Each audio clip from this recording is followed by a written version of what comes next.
A black man named Jamal West is wrongfully arrested by two racist police officers, Riley and Jenkins.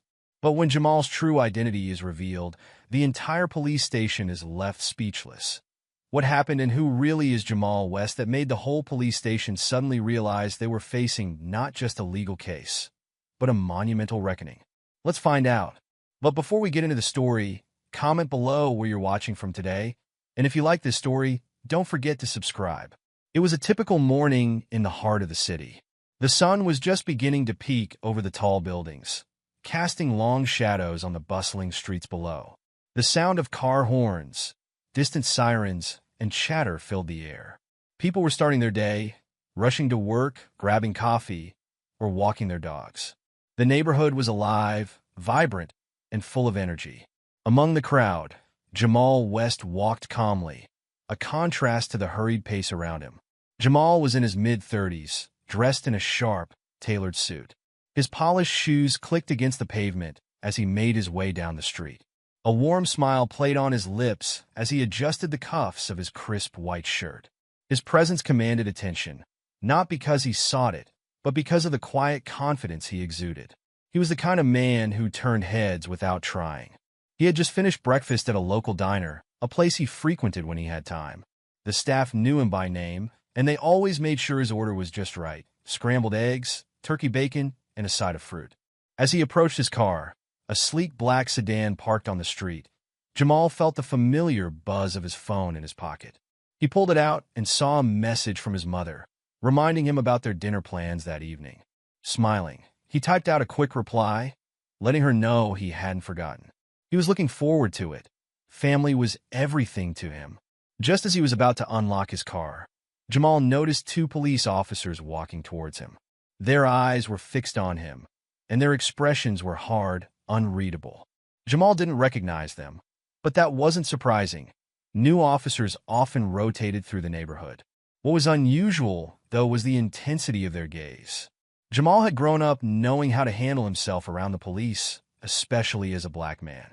His father had taught him early on to always stay calm, be respectful, and never give them a reason to escalate a situation. Those lessons were etched into his mind.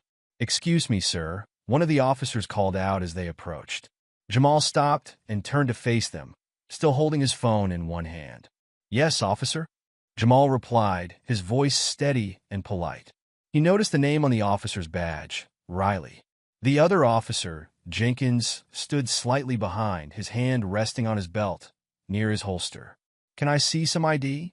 Riley asked, his tone sharp, almost demanding. There was no greeting, no explanation for why they had approached him. Jamal had been through situations like this before, but something about this encounter felt different. There was a tension in the air that made his instincts kick in. "May I ask why?" Jamal responded, keeping his voice calm. He didn't want to escalate the situation, but he also knew his rights. He hadn't done anything wrong, and there was no reason for them to ask for his identification. Riley's eyes narrowed, and a smirk tugged at the corner of his mouth. "Just show us your ID, sir. It's a simple request." Jamal held the officer's gaze for a moment, then slowly reached into his jacket pocket. "All right," he said, pulling out his wallet. "But I'd still like to know why I'm being asked for it." As he handed over his driver's license, he noticed Jenkins shift slightly, as if preparing for something. Jamal's senses heightened, but he kept his composure. Riley took the ID and looked it over, but his expression didn't change. "What are you doing in this neighborhood?" Riley asked, his tone accusatory. Jamal's eyebrows furrowed slightly in confusion. "I'm just heading to my car," he answered truthfully. "Is there a problem?" Riley ignored the question. "Where are you coming from?" "I had breakfast at the diner down the street," Jamal replied. "Like I said, is there a problem, officer?" Riley's eyes flicked up to meet Jamal's, and there was a flicker of something, annoyance, perhaps, before he handed the ID back. "We've had reports of suspicious activity in the area," he said, the smirk returning. "You match the description of someone we're looking for." Jamal's stomach tightened. He knew where this was going. It was a familiar story. Black man in a nice neighborhood, dressed well, must be up to something. He had heard it all before, but it didn't make it any easier to deal with. "I see," Jamal said carefully. "Well, I'm sure it's a misunderstanding. I'm just here to get to my car, and head to work. Riley didn't seem to hear him. Instead, he took a step closer, his posture more aggressive. "What kind of work do you do?" "I'm a lawyer," Jamal replied, keeping his voice even. "I have a meeting in an hour, so if there's nothing else, I'd like to be on my way." That seemed to catch Riley off guard. His smirk faltered, but only for a second. "A lawyer, huh? You don't say." Jenkins, who had been silent until now, finally spoke up. "You sure you're not hiding anything? Got anything illegal in that car of yours?" Jamal could feel the tension rising. He knew how these situations could spiral out of control. He had to stay calm, had to defuse it. "There's nothing illegal in my car, officer. You're welcome to check, but I'd prefer if you didn't waste your time. I'm just trying to get to work." Riley's eyes hardened. "You don't get to decide how we do our job. Step away from the car." Jamal hesitated. He knew he hadn't done anything wrong, but the situation was quickly becoming dangerous. He had to make a decision, comply and hope it didn't escalate further, or stand his ground and risk things getting worse. His father's voice echoed in his mind, urging him to stay calm, to be smart. "All right," Jamal said slowly, raising his hand slightly to show he wasn't a threat. "I'll step back." He took a step away from the car, and as he did, Riley moved closer, his hand now resting on the handle of his baton. Jamal's heart raced, but he kept his expression neutral. He couldn't let them see any fear. Without warning, Riley grabbed Jamal's arm and twisted it behind his back. The suddenness of the move caught Jamal off guard, and he winced in pain. Before he could react, Jenkins was on him too, forcing him down to the ground. "Hey, what are you doing?"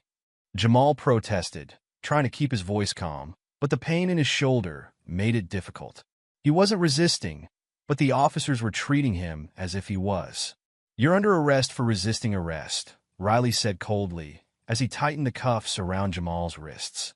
Jamal's mind raced. Resisting arrest? He hadn't resisted anything. He had done everything they asked, tried to reason with them, tried to stay calm, but it didn't matter. They had made up their minds the moment they saw him.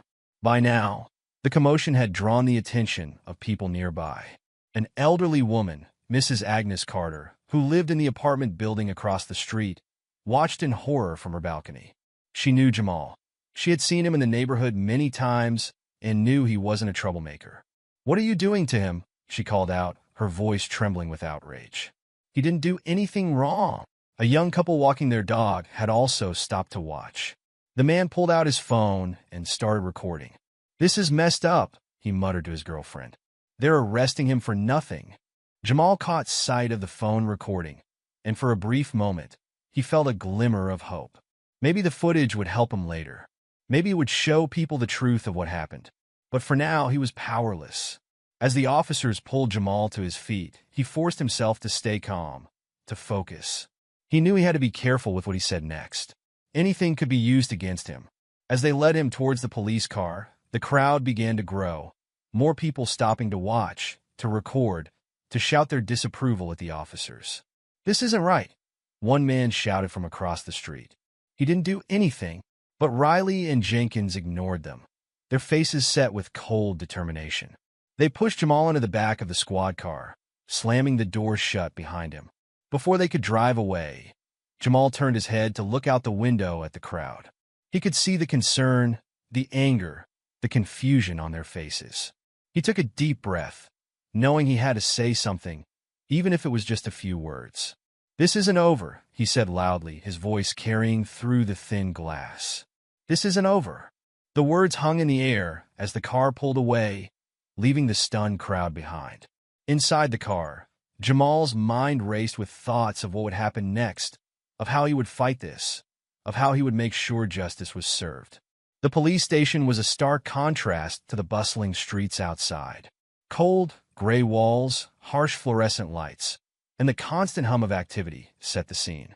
Officers moved briskly through the corridors, some chatting, others focused on their tasks. The station was busy, but there was an underlying tension in the air, the kind that made people speak in hushed tones and glance over their shoulders. Jamal West was led through the station's front doors, his hands still cuffed behind his back. Officer Riley and Officer Jenkins flanked him, their expressions unreadable. As they passed through the booking area, a few officers glanced up, their eyes narrowing slightly as they took in Jamal's appearance. He was clearly not the usual suspect they brought in, a well-dressed black man with an air of calmness that seemed out of place. "Over here," Riley barked, steering Jamal toward a desk where a tired-looking officer sat behind a computer. The officer glanced up, then down at the screen, barely acknowledging Jamal's presence. "Name?" the officer asked, his fingers poised over the keyboard. "Jamal West," Riley replied before Jamal could speak. The officer typed the name into the system, his eyes scanning the screen. He frowned slightly, but didn't say anything. Instead, he motioned for Riley to bring Jamal over to the fingerprinting station. "Let's get this over with," Riley muttered, pushing Jamal forward. Jamal didn't resist. He knew better than to give them any reason to make things worse. As they took his fingerprints, he remained silent, his mind racing. He couldn't believe this was happening. He had done nothing wrong. Yet here he was, being treated like a criminal. But he knew he had to stay calm, had to think clearly.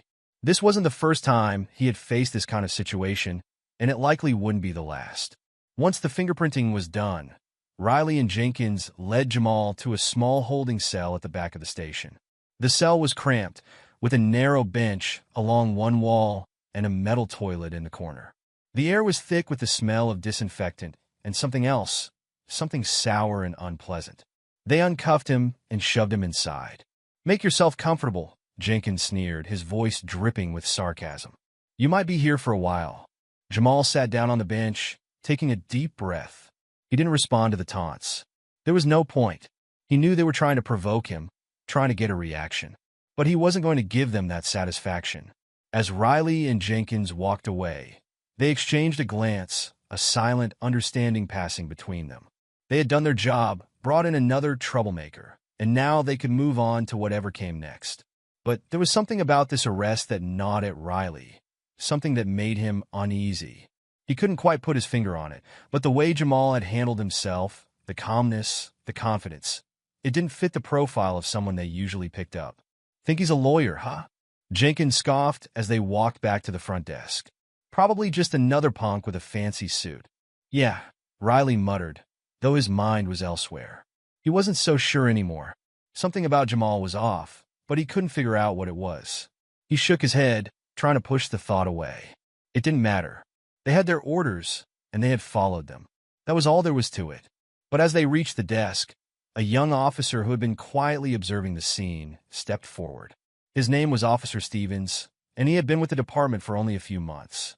He was eager to prove himself, to show that he could handle the job, but he was also smart, smarter than most gave him credit for. "Hey, Riley," Stevens called out, his voice low. "Can I talk to you for a second?" Riley glanced at him, frowning. "What is it?" Stevens hesitated, glancing around to make sure no one else was listening. "That guy you just brought in? Jamal West. I think I know who he is." Riley's frown deepened. "What are you talking about?" Stevens leaned in closer, lowering his voice even more. "I saw him in a news article a few weeks ago. He's not just a lawyer. He's a civil rights attorney. A pretty big deal, too. He's been involved in some major cases, high-profile stuff." Riley's eyes widened slightly, but he quickly masked his surprise. "Are you sure?" "Positive," Stevens replied. "I didn't recognize him at first, but when I heard the name, it clicked. You might want to be careful with this one. If he's who I think he is, this could blow up in our faces." Riley didn't respond immediately. He felt a knot form in his stomach, but he pushed it down. This couldn't be true. They had arrested him fair and square. There was no way he could be someone important. But the doubt was there now, nagging at him. "I'll handle it," Riley said curtly, dismissing Stevens with a wave of his hand. But as he turned away, he couldn't shake the uneasy feeling that had settled in his chest. Stevens watched Riley walk off, then pulled out his phone. He quickly scrolled through his contacts, finding the number he needed. With a deep breath, he dialed, praying he was making the right decision. The phone rang twice before a gruff voice answered. "Yeah, Captain, it's Stevens," he said, keeping his voice low. "We have a situation here at the station. I think you need to know about it." Meanwhile, back in the holding cell, Jamal sat quietly, his thoughts focused. He knew this wasn't just about him. This was about something bigger. He had been targeted, of that he was certain, but he didn't know why. As he waited, he kept his composure, refusing to let the fear take over. He had been through worse, and he knew he would get through this too. An hour passed before anything happened. The door to the holding area swung open, and a woman stepped inside. She was in her late 30s, with sharp eyes and an air of authority that made everyone take notice. Her name was Lieutenant Kate Thompson, and she was new to the station, having been transferred from another precinct just a few weeks earlier. She was still getting to know the team, but she had already made it clear that she was not someone to be underestimated. Thompson's gaze swept over the room, taking in the officers going about their business. She spotted Riley and Jenkins at the front desk, talking quietly among themselves. Something about their demeanor caught her attention. She had learned to trust her instincts, and right now, they were telling her that something was off. "Riley, Jenkins," she called out, walking over to them. "What's going on here?" Riley looked up, surprised to see her. "Nothing much, ma'am. Just another day." Thompson's eyes narrowed. "Really? Because I heard you brought someone in this morning. A man named Jamal West." Riley stiffened slightly, but he quickly recovered. "Yes, ma'am. We did." "And what was the charge?" she asked, her tone calm but probing. "Resisting arrest," Riley replied, his voice steady. "We had reason to believe he was involved in suspicious activity. When we questioned him, he refused to cooperate." Thompson raised an eyebrow. "Did he now?" Riley nodded. "Yes, ma'am." Thompson didn't respond immediately. Instead, she studied Riley's face, searching for any sign that he was lying. She had dealt with officers like him before, men who thought they could bend the rules as long as it suited them. But she was different. She had come up through the ranks by doing things by the book, and she expected her team to do the same. "Take me to him," she said finally, her voice leaving no room for argument. Riley hesitated for a fraction of a second before nodding. "Right this way, ma'am." As they walked toward the holding cells, Thompson couldn't shake the feeling that there was more to this than Riley was letting on. When they reached Jamal's cell, she stopped, her gaze locking onto the man inside. He was sitting on the bench, his hands folded in his lap, his posture relaxed despite the circumstances. There was something about him, something that made her pause. "This is him?" she asked, turning to Riley. "Yes, ma'am," Riley confirmed. "Like I said, he resisted arrest, so we had no choice but to bring him in." Thompson didn't respond right away. Instead, she opened the cell door and stepped inside. Jamal looked up, meeting her gaze with calm, steady eyes. He didn't seem intimidated, but he also didn't seem defiant. He was just composed. "Mr. West," Thompson said, her voice measured. "I'm Lieutenant Kate Thompson. I'm here to ask you a few questions." "Of course, Lieutenant," Jamal replied politely. "I'm happy to cooperate." Thompson nodded, appreciating Jamal's calm demeanor. "I've been told that you resisted arrest, which led to your being brought in. I'd like to hear your side of the story." Jamal kept his gaze steady. "Lieutenant, I did no such thing. I complied with every instruction given to me by officers Riley and Jenkins. I was walking to my car when they stopped me. I asked them why I was being detained, and that simple question seemed to escalate the situation. Before I knew it, I was handcuffed and accused of resisting arrest, despite following their orders." Thompson listened carefully, her eyes narrowing slightly as she processed Jamal's words. There was something about his tone, calm, measured, but with an underlying firmness that suggested he wasn't just another man trying to talk his way out of trouble. She turned to Riley, who was standing a few feet behind her, his expression carefully neutral. "Is that true, Riley?" Thompson asked, her voice sharp. "Did Mr. West comply with your instructions?" Riley shifted uncomfortably. "Well, ma'am, he questioned us and things got tense. We had reason to believe he might be hiding something." Thompson's gaze hardened. "And what exactly was that reason?" Riley hesitated, unable to come up with a convincing response. "It was just a gut feeling, ma'am." "A gut feeling?" Thompson repeated, her tone incredulous. "Is that the basis for your arrest now?" Riley opened his mouth to respond, but was cut off by the sound of the holding area door opening again. All eyes turned as Officer Stevens entered, looking slightly out of breath. He paused when he saw the group in the cell, realizing he had walked into a tense situation. "Lieutenant, I need to speak with you," Stevens said quickly, glancing between Jamal and Riley. Thompson gave Riley a final hard look before stepping out of the cell and closing the door behind her. "What is it, Stevens?" Stevens lowered his voice, clearly trying to keep the conversation private. Ma'am, I've been doing some digging. Jamal West isn't just any lawyer. He's a prominent civil rights attorney. He's been involved in some big cases, the kind that make headlines. If word gets out that we arrested him without cause, it's going to be a disaster. Thompson felt her stomach drop. She had suspected there was more to this, but hearing the full scope of who Jamal was made the situation even more serious. Are you sure? Positive, Stevens replied, handing her his phone with a web page pulled up showing Jamal's profile. This is him. If we don't handle this carefully, we're going to have a lot more than just an internal investigation on our hands. Thompson quickly scanned the page, her eyes widening as she read about Jamal's background. He wasn't just a lawyer. He was a powerhouse in the legal community, someone who had taken on police departments, corporations, and government agencies. He was the kind of person who could turn this entire station upside down if they didn't tread carefully. She turned to look at Riley, who was still standing by the cell with Jenkins, both of them looking increasingly uneasy. Thompson knew she had to act fast. The situation was spiraling out of control, and she couldn't afford to let it get any worse. Riley, Jenkins, Thompson called out, walking back toward them with a sense of urgency. We need to talk now. The two officers exchanged a glance before following Thompson out of the holding area. Once they were in a more private part of the station, Thompson rounded on them, her expression fierce. Do you have any idea who you've just arrested? She demanded, keeping her voice low but intense. Jamal West isn't just some random guy off the street. He's a civil rights attorney with a reputation for taking on cases of police misconduct. If he decides to file a lawsuit against us, we're all going to be in serious trouble. Riley paled slightly, his bravado faltering. Ma'am, we didn't know. He didn't say anything about being a lawyer.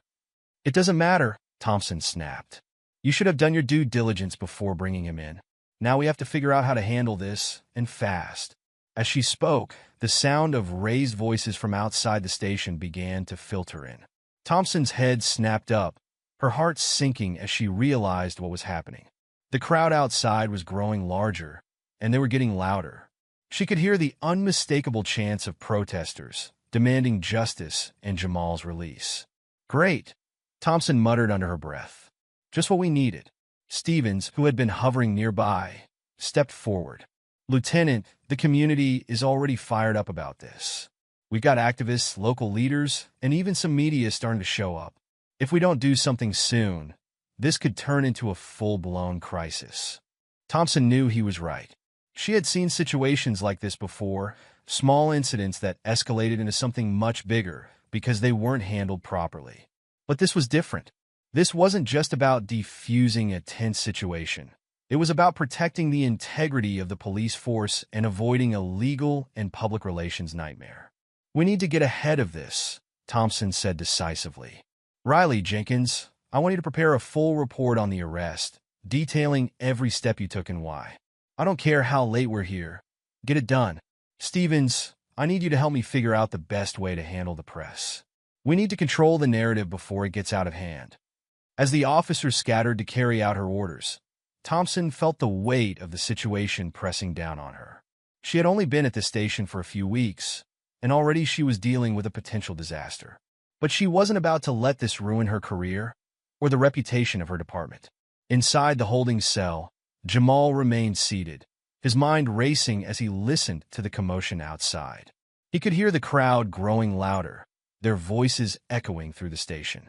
He knew his family would be among them, along with the community leaders and activists who had always stood by him. They wouldn't let this go unanswered. A sense of hope flickered in his chest, but he knew it was too soon to feel relieved. The police were still in control, and they could easily manipulate the situation to their advantage. He had seen it happen before, and he wasn't about to underestimate them. Back in the front of the station, the tension continued to build. Outside, the crowd had swelled to over 100 people, with signs and banners demanding justice for Jamal. Reporters had arrived, their cameras trained on the scene, capturing every moment. The police station was becoming a flashpoint, a symbol of the growing unrest in the community. Lieutenant Thompson watched the scene unfold from the station's front window, her jaw clenched in frustration. She knew she had to do something, but she was walking a tightrope. One wrong move, and everything could explode. But if she did nothing, the situation would spiral out of control on its own. She turned to Stevens, who was standing beside her, looking equally concerned. "We need to release him," she said finally, her voice tight. "It's the only way to de-escalate this." Stevens nodded in agreement. "But how are we going to explain it to the media? They're not going to just accept that we let him go without an explanation." Thompson thought for a moment before answering. "We'll frame it as a misunderstanding. Say that after reviewing the evidence, we determined there was no basis for the arrest and decided to release him. We'll emphasize that we take these matters seriously and that we're committed to justice and fairness." It wasn't a perfect solution, but it was the best they had. With any luck, it would be enough to calm the crowd and prevent the situation from escalating further. Thompson knew it wouldn't be easy, but she had no other choice. She had to think about the bigger picture, the department, her career, and the potential fallout if they didn't handle this properly. Thompson turned away from the window and headed back to the holding area. She was determined to resolve this before it got any worse. As she walked through the station, she passed by Riley and Jenkins, who were furiously typing up their reports. She paused for a moment, her gaze hardening. "When this is over, we're going to have a long conversation about what went wrong here," she said coldly. "And trust me, it won't be pretty." Riley swallowed hard, nodding silently.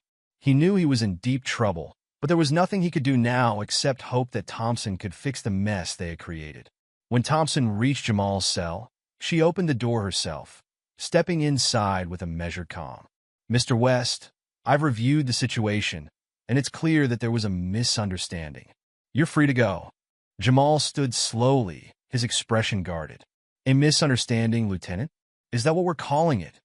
Thompson met his gaze, refusing to flinch. "Yes, I'm deeply sorry for what happened here today. It shouldn't have gone this far." Jamal studied her for a moment, his sharp eyes searching for any sign of deceit. Finally, he nodded. "I appreciate your apology, Lieutenant, but you should know that this isn't over." Thompson didn't doubt it for a second.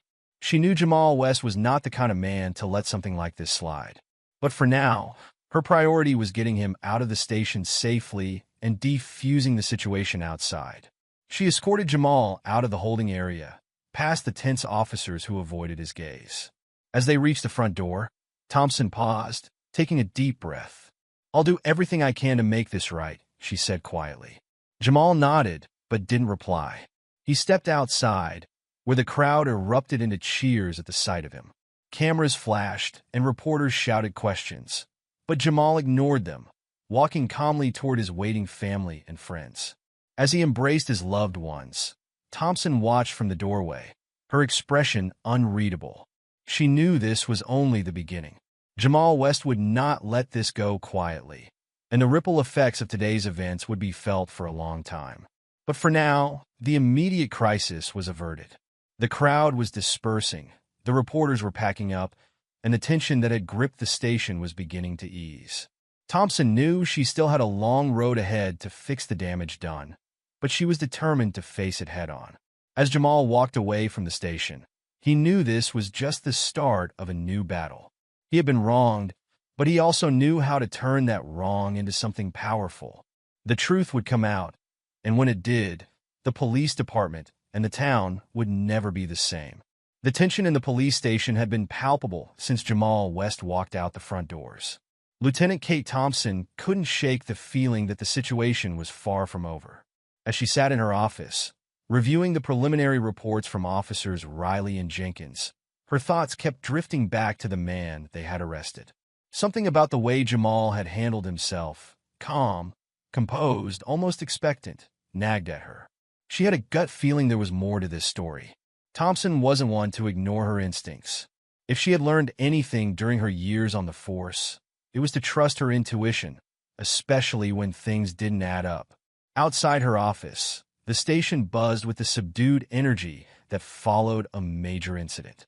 Officers moved about, avoiding eye contact with one another, aware that they were still walking on eggshells.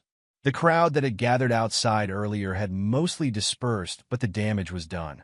Everyone knew this wasn't just going to blow over. Thompson leaned back in her chair, staring at the ceiling. The silence in her office was a stark contrast to the turmoil in her mind. She knew she had to dig deeper, to understand who Jamal West really was and why his arrest had set off such a chain reaction. She couldn't afford to let this go unanswered, both for her own sake and for the integrity of the department. She reached for her computer, her fingers moving swiftly across the keyboard as she searched for more information on Jamal. The results that came up were eye-opening. Articles, news clips, and interviews painted a picture of a man who was much more than just a lawyer. Jamal West was a force to be reckoned with, a civil rights attorney who had taken on some of the most powerful entities in the country, winning cases that made headlines and changed lives. Thompson scrolled through the information, her eyes narrowing as she read about Jamal's most recent case, a high-profile lawsuit against a police department in another city. The case had exposed deep-seated corruption, leading to several officers being fired and others facing criminal charges.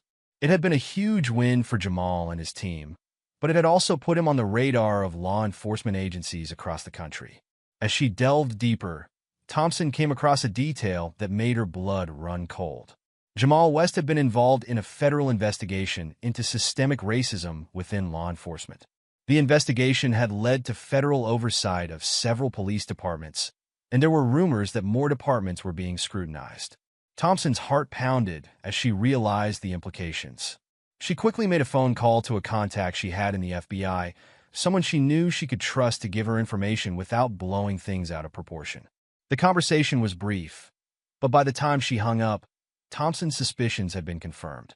Jamal West was working undercover, gathering evidence for a federal case that could potentially bring down several high-ranking officials within the local law enforcement community, including her own department.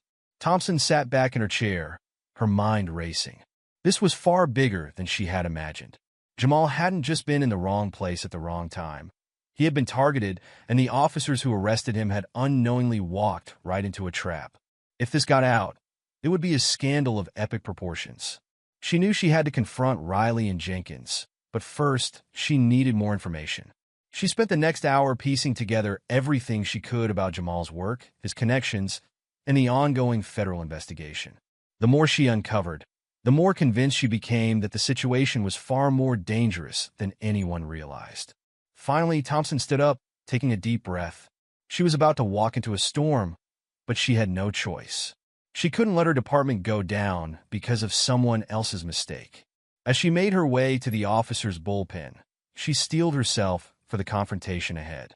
When she reached Riley and Jenkins, they were sitting at their desks, reviewing their reports. They looked up as she approached, sensing the tension in her posture. "Lieutenant," Riley greeted her, his tone guarded. "Is there something you need?" Thompson crossed her arms, fixing them with a hard stare. "We need to talk. Now."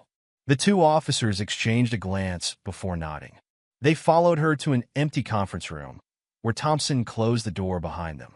The room was stark, with nothing but a long table and a few chairs. It was the kind of room where difficult conversations happened, and both officers knew this wasn't going to be pleasant. "Lieutenant, what's this about?" Jenkins asked, trying to sound casual, but the tension in his voice betrayed his nerves. Thompson didn't waste any time. "I know who Jamal West is." Riley's eyes widened, and Jenkins stiffened. Neither of them said anything, but Thompson could see the flicker of panic in their expressions. They hadn't known who they were dealing with, and now it was coming back to haunt them. "Do you have any idea what kind of trouble you've caused?" Thompson continued, her voice low and dangerous. "Jamal West is a civil rights attorney and a federal asset. He's been working undercover to gather evidence on police corruption, evidence that could implicate this department." Riley's face drained of color. "We didn't know, Lieutenant. He didn't say anything about being undercover. We thought he was just another." "Just another what?" Thompson snapped. "Just another black man you could push around without consequences?" Jenkins flinched, looking down at his feet. Riley opened his mouth to respond, but no words came out. Thompson could see the realization dawning on them, the weight of what they had done settling in. "You two have put us all at risk," Thompson said, her tone icy. "Not just the department, but the entire city. If this investigation blows up, we're all going down with it." Riley finally found his voice. "Lieutenant, we didn't know." We were just following protocol. Protocol? Thompson cut him off, her voice rising. What protocol? You arrested a man without cause. You treated him like a criminal. And now we're in the middle of a federal investigation that could destroy everything we've worked for. This isn't just about you anymore. This is about the entire department. Jenkins looked like he was about to be sick. What do we do now, Lieutenant? Before Thompson could answer, the door to the conference room burst open, and Chief of Police Frank Daniels stormed in. His face was flushed with anger, his eyes blazing as he took in the scene before him. Lieutenant Thompson, he barked, his voice booming. What the hell is going on here? Thompson straightened, meeting the chief's furious gaze. Chief, we have a serious problem. Jamal West is... I know exactly who Jamal West is. Chief Daniels interrupted, his voice dripping with venom. And I know exactly what kind of mess you've made, Thompson. Thompson blinked in surprise. Chief, Save it. Daniels snapped, cutting her off again. Do you have any idea what kind of position you've put this department in? We got a civil rights attorney working undercover in our city, and you've just handed him all the ammunition he needs to take us down. This is a disaster, and it's on you. Thompson's jaw tightened. With all due respect, Chief, it's not just on me. Officers Riley and Jenkins made the arrest without cause, and now we're all paying the price. Daniel's eyes flicked to Riley and Jenkins, his expression hardening. We'll deal with them later. Right now, we need to focus on damage control. Thompson nodded, trying to stay composed. I've already started looking into the situation. There's a federal investigation into systemic racism within law enforcement, and it's tied to recent federal oversight of local police. Jamal West has been gathering evidence for that investigation, and if we don't handle this carefully, it could destroy us. Daniel's anger simmered just beneath the surface, but he kept it in check. What's our next move? Before Thompson could respond, there was a knock on the conference room door. A young officer poked his head in, looking nervous. Chief, Lieutenant, there's someone here to see you. He says it's urgent. Daniels frowned. Who is it? The officer swallowed. A federal agent. His name is Williams. The room fell silent as the weight of those words settled in. Thompson exchanged a tense glance with the chief. This was the moment they had been dreading. Send him in, Daniels ordered, his voice tight. The young officer nodded and disappeared down the hallway. A moment later, the door opened again, and Agent Mark Williams stepped inside. He was a tall, imposing man with a stern expression and an air of authority that commanded attention. His dark suit was impeccably tailored, and the badge clipped to his belt gleamed in the fluorescent light. Chief Daniels, Lieutenant Thompson, Agent Williams greeted them curtly, his eyes scanning the room. We need to talk. Daniels squared his shoulders, trying to maintain control of the situation. Agent Williams, I'm sure we can explain. Williams held up a hand, silencing him. There's no need for explanations, Chief. I'm well aware of what's happened here. And let me be clear, this is a very serious matter. Thompson felt her pulse quicken as she studied the agent. There was no mistaking the severity in his tone. Whatever was about to happen, it was going to be significant. Jamal West is a key asset in a federal investigation, Williams continued, his voice measured. An investigation that has been months in the making. His arrest was a mistake that could have far-reaching consequences if not handled properly. Daniel shifted uncomfortably. We understand that, Agent Williams. We're prepared to cooperate fully. Good, Williams replied, his tone clipped. Because right now, your cooperation is the only thing that's going to keep this situation from escalating further. Thompson's mind raced as she tried to grasp the full extent of what was happening. This wasn't just about Jamal West anymore. This was about the entire department, the entire city. And if they didn't tread carefully, it could all come crashing down. Williams' gaze hardened as he addressed the room. You will provide him with a formal apology on behalf of the department. Any resistance to these orders will be met with swift and decisive action. Daniel's face flushed with anger, but he nodded stiffly. Understood. Williams turned to Thompson, his expression unreadable. Lieutenant, I expect you to oversee this personally.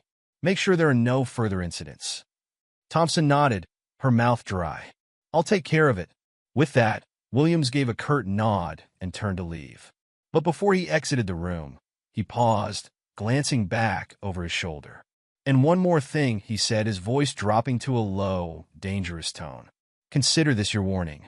The federal government is watching closely. Any further misconduct within this department will not be tolerated."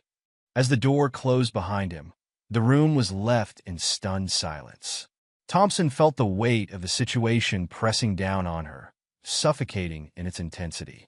She knew the road ahead was going to be treacherous, but she also knew she had no choice but to navigate it. The atmosphere at the police station was heavy with tension as the day wore on. The events of the morning had set off a chain reaction that no one could have anticipated, and now everyone was waiting to see what would happen next. The news of Jamal West's wrongful arrest had spread like wildfire, igniting outrage not just within the community, but across the entire city. Protests had erupted outside the station, with activists, community leaders, and concerned citizens demanding justice. Inside, Chief Frank Daniels was trying to salvage what was left of his reputation. He knew the department was on the brink of a public relations disaster, and the only way to prevent it from spiraling out of control was to make a public apology. But he also knew that a simple apology might not be enough to quell the anger that had been brewing for years. In his office, Chief Daniels sat at his desk, staring at the phone. His hands trembled slightly as he picked up the receiver, dialing the number for the public relations team. He needed to prepare a statement, something that would show the community that the department was taking this seriously. But deep down, he knew that no amount of carefully crafted words could undo the damage that had been done. When the PR team answered, Daniels spoke in a low, measured tone. "I need you to draft a public apology. We're going to address the media outside the station this afternoon." "Understood, Chief. We'll prepare something immediately," the voice on the other end replied. Daniels hung up the phone and leaned back in his chair, running a hand through his graying hair. He felt the weight of his decisions pressing down on him, the consequences of years of looking the other way when officers like Riley and Jenkins crossed the line. He had always told himself that it was just part of the job, that sometimes you had to make compromises to keep the peace. But now, those compromises were coming back to haunt him. A knock on the door pulled Daniels from his thoughts. Lieutenant Kate Thompson stood in the doorway, her expression tense but determined. She said, "Chief, Jamal West is waiting outside with the crowd." Daniels nodded, forcing himself to stand. "Good. I'm going out there to make the apology." Thompson hesitated, then stepped forward. "Chief, I need to tell you something before you go out there." Daniels raised an eyebrow. "What is it, Thompson?" She took a deep breath. "I've uncovered evidence of systemic corruption within the department. Bribery, cover-ups, racial profiling. This goes beyond just Riley and Jenkins. It's been happening for years, and it's been swept under the rug." Daniels felt a chill run down his spine. "Are you sure?" Thompson nodded. "I've already started gathering the evidence. With Jamal's help and the federal oversight team, we can start cleaning up this mess. But it's going to be a long and difficult process." Daniels exhaled slowly, his shoulders sagging under the weight of her words. "Then we do what we have to do. It's time to face the consequences of our actions." Thompson gave a small nod of approval. "I'll back you up out there, Chief. We need to show the community that we're serious about change." Daniels didn't reply, but the look in his eyes said everything. He knew this wasn't just about saving face anymore. This was about survival. If they didn't act now, the entire department could be dismantled. Together, they walked out of the office and headed toward the front of the station. As they approached the doors, they could hear the sound of the crowd outside. Angry voices demanding justice, chanting for accountability. Daniels felt his stomach knot with anxiety, but he kept his expression neutral as he pushed open the doors and stepped out into the sunlight. The crowd fell silent as they saw him, cameras clicking, microphones thrust forward. Reporters called out questions, but Daniels ignored them, focusing on the podium that had been set up for the press conference. He could see Jamal standing among the crowd, his expression unreadable, his presence commanding attention. Daniels cleared his throat and stepped up to the microphone, adjusting it slightly. He could feel the eyes of the crowd on him, judging him, waiting to see what he would say. "Good afternoon," he began, his voice steady but strained. "I want to start by acknowledging the events that took place earlier today. The arrest of Mr. Jamal West was a mistake, one that should never have happened. I take full responsibility for what occurred, and I want to offer my sincerest apologies to Mr. West and to the community. The crowd murmured, a mixture of skepticism and anger rippling through the air.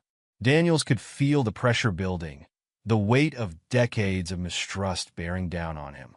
We recognize that this incident is part of a larger problem, Daniels continued, his tone somber. A problem that has persisted for far too long within our department. I want to assure you all that we are committed to addressing these issues head-on. Effective immediately, Officers Riley and Jenkins have been suspended pending an internal investigation. We will be conducting a thorough review of our practices and procedures, and we will work closely with federal oversight to ensure that we are holding ourselves to the highest standards of accountability. The crowd was quiet now, listening intently, but Daniels could see the doubt in their eyes, the wariness that came from years of broken promises. I know that words alone are not enough, Daniels said, his voice faltering slightly. We have a lot of work to do to rebuild the trust that has been lost, but I want you to know that we are committed to making the necessary changes. We will work with community leaders, activists, and organizations to create a department that serves and protects everyone, regardless of race or background. He paused, searching for the right words to end his statement. But before he could continue, Jamal West stepped forward, raising a hand to stop him. Chief Daniels, Jamal said, his voice calm but firm. I appreciate the apology, but this isn't just about words. This is about action. True justice goes beyond a public apology. It requires real change, real accountability, and real commitment. Daniels nodded slowly, stepping back from the microphone. He knew that Jamal was right. An apology was just the beginning, and the real work was still ahead of them. Jamal turned to face the crowd, his presence commanding their full attention. We've heard apologies before, he said, his voice carrying over the crowd. But what we need now is a commitment to real, lasting change. We need to hold those in power accountable for their actions, and we need to work together to create a system that treats everyone with fairness and dignity. The crowd erupted in applause, voices rising in agreement. Jamal's words resonated with them, cutting through the anger and frustration that had been building for so long. This isn't just about what happened to me, Jamal continued, his voice strong and clear. This is about all of us. It's about every person who has been wronged by a system that's supposed to protect them. It's about making sure that no one else has to go through what I went through. And it's about ensuring that justice is not just a word, but a reality. The crowd cheered, and Jamal paused, letting the energy of the moment wash over him. He could see the hope in their eyes, the desire for something better. It was a powerful feeling, one that he knew he couldn't ignore. Change doesn't happen overnight, Jamal said, his tone more measured now. It takes time, it takes effort, and it takes all of us working together. But I believe that we can make it happen. I believe that we can build a better future, not just for ourselves, but for the generations that will come after us. As the applause swelled, Jamal stepped back from the podium, his message delivered. The crowd's response was overwhelming, a surge of support that filled him with determination. He knew this was just the beginning of a long and difficult journey, but he was ready for it. He was ready to lead the fight for justice, to hold those in power accountable, and to ensure that the voices of the marginalized were heard. As Jamal made his way through the crowd, embracing friends and supporters, Lieutenant Thompson watched from the steps of the station. She felt a mixture of relief and resolve. Relief that the immediate crisis had been averted, and resolve to see the changes through. She knew that the department had a long road ahead, but with people like Jamal West leading the charge, she believed they could make it. Thompson turned to Chief Daniels, who was still standing by the podium, his expression a mixture of exhaustion and determination. We have a lot of work to do, she said quietly. Daniels nodded, his eyes fixed on the crowd. Yes, we do, but we'll get through this. As the crowd began to disperse, Thompson noticed a figure lingering at the edge of the gathering. The man was tall, dressed in a dark suit, with an air of quiet authority.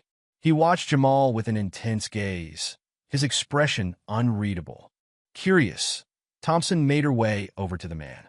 Can I help you? She asked. The man turned to her, his eyes sharp and focused. "I'm here to speak with Mr. West," he said, his voice low and controlled. "I have a message for him." Thompson frowned, studying the man more closely. There was something about him that put her on edge, something she couldn't quite place. "Who are you?" The man smiled slightly, but the warmth didn't reach his eyes. "Just someone who has a vested interest in seeing justice done." Before Thompson could respond, the man turned and walked toward Jamal, disappearing into the crowd. She watched him go, a sense of unease settling in her gut. Whoever he was, she had a feeling this wasn't the last time they would see him. As the sun began to set, casting long shadows across the station steps, Thompson knew that the events of the day were just the beginning. The fight for justice was far from over, and the road ahead was filled with uncertainty. But for the first time in a long time, she felt a glimmer of hope. Hope that maybe, just maybe, they could finally start to make things right. Across the city, in a small community center, another important meeting was taking place. Jamal sat at a table surrounded by a diverse group of individuals, community leaders, activists, legal experts, and concerned citizens. They were hammering out the details of the Community Justice Initiative, debating strategies and priorities. "We need to focus on education," argued Maria Hernandez, a local school teacher. "If we want lasting change, we have to start with the youth." "I agree," said Dr. James Carter, a sociology professor at the City University. "But we can't ignore the immediate needs of those currently suffering under an unjust system. We need a multi-pronged approach." Jamal listened carefully to each perspective, taking notes and asking questions. He was impressed by the passion and expertise in the room. This was exactly what he had hoped for, a collaborative effort that drew on the strengths of the entire community. As the meeting progressed, they began to form concrete plans. They would establish a legal aid clinic to provide free representation to those who couldn't afford it. They would develop a community oversight board to work alongside the police department's internal affairs division. They would create educational programs for schools and community centers, focusing on civil rights, civic engagement, and conflict resolution. By the time the meeting adjourned, everyone felt energized and focused.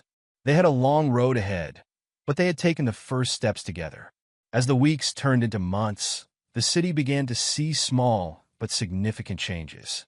The police department, under the watchful eye of Lieutenant Thompson and the newly established oversight board, implemented new training programs focused on de-escalation techniques and cultural sensitivity. Officers like Stevens, who had shown a genuine desire to improve, were given opportunities to work directly with community leaders and social workers. The Community Justice Initiative, meanwhile, had hit the ground running. Their legal aid clinic had already taken on dozens of cases, providing representation to individuals who had been wrongfully arrested or subjected to police misconduct. The educational programs were being piloted in several schools, with plans to expand citywide. But perhaps the most significant change was in the atmosphere of the city itself. There was a sense of engagement, of people coming together to address long-standing issues. Neighborhood watch groups were collaborating with police officers to improve safety without resorting to racial profiling. Community forums were being held regularly, providing a platform for open dialogue between citizens and local officials. Of course, it wasn't all smooth sailing. There were still incidents of misconduct, still moments of tension and mistrust. Change was a slow process, and there were those who resisted it at every turn. But the difference now was that there were systems in place to address these issues, to hold people accountable, and to keep pushing forward. 6 months after the incident that had sparked it all, Jamal found himself back at the police station. This time, however, he wasn't there as a suspect or a victim, but as a partner. He had been invited to speak at a training session for new recruits, to share his perspective and help shape the next generation of officers. As he walked through the halls, Jamal couldn't help but reflect on how much had changed. The atmosphere in the station was different. There was still the bustle of activity, but there was also a sense of openness that hadn't been there before. Officers greeted him with nods of respect, some even stopping to shake his hand. Lieutenant Thompson met him at the door to the training room. "Thank you for coming, Mr. West," she said, extending her hand. "I think your perspective will be invaluable for these recruits." Jamal shook her hand, noting the genuine warmth in her eyes. "I'm glad to be here," he replied. And please call me Jamal." As they entered the room, Jamal saw rows of young faces looking up at him. Some seemed curious, others a bit wary. He understood their hesitation. He represented a challenge to the way things had always been done. But he also saw in them the potential for real change. "Good morning," he began, his voice calm and steady. "My name is Jamal West, and I'm here to talk to you about justice. Not just the kind of justice you'll be sworn to uphold, but the kind of justice that goes beyond badges and courtrooms. The kind of justice that's about treating every person you encounter with dignity and respect." As he spoke, sharing his experiences and insights, Jamal could see the recruits listening intently. They asked thoughtful questions, engaged in respectful debate, and seemed genuinely interested in learning how to be better officers. After the session, as Jamal was gathering his notes, one of the recruits approached him. She was young, barely out of her teens, with a determined set to her jaw. "Mr. West," she said, her voice slightly hesitant, "I just wanted to thank you for coming today. I joined the force because I wanted to make a difference, to help people. But after everything that's happened, I started to wonder if I was making a mistake. Listening to you today, it reminded me why I'm here." Jamal smiled, touched by her sincerity. "What's your name?" he asked. "Sarah," she replied. "Sarah Johnson." "Well, Sarah," Jamal said, "I'm glad you're here. The department needs people like you, people who want to make a difference, who are willing to question and learn. Don't lose that spirit." As Sarah walked away, Jamal felt a surge of hope. It was people like her, he realized, who would ultimately determine whether the changes they were fighting for would last. Later that evening, Jamal sat in his office at the Community Justice Initiative, reviewing case files and reports. The work was never-ending, but he found it deeply fulfilling. Each small victory, each life improved, made all the long hours and sleepless nights worth it. A knock on the door interrupted his thoughts. He looked up to see Maria Hernandez, the teacher who had been instrumental in developing their educational programs. "Jamal," she said, excitement evident in her voice. "I just got out of a meeting with the school board. They've approved our curriculum for all high schools in the district." Jamal stood up, a broad smile spreading across his face. "That's fantastic news, Maria. Your hard work is really paying off." Maria beamed, but then her expression turned more serious. "It's all of our hard work, Jamal. None of this would be happening without you, without what you went through." Jamal shook his head. "I may have been the catalyst, but this movement is so much bigger than me. It's about all of us working together to create the change we want to see." As they discussed the details of the curriculum rollout, Jamal felt a deep sense of satisfaction. This was what real change looked like, not just protests and speeches, but concrete actions that would shape the future of their community. Later that night, as Jamal finally headed home, he paused for a moment outside the office. The street was quiet, the city settling into its nighttime rhythm. He thought about how much had changed in just 6 months and how much work still lay ahead. But as he looked up at the stars twinkling in the clear night sky, Jamal felt a sense of peace wash over him. They were on the right path, he knew. It wouldn't be easy, and there would be setbacks along the way. But as long as they kept pushing forward, kept working together, they could build the kind of community they all dreamed of, one where justice wasn't just a word, but a lived reality for everyone. With renewed determination, Jamal started walking home. Tomorrow would bring new challenges, new opportunities to make a difference. And he was ready to face them one step at a time. If you enjoyed this story, please consider subscribing to my channel. I put in a lot of time and effort crafting these heartfelt narratives, and your support truly means the world to me. Thank you for being a part of this journey.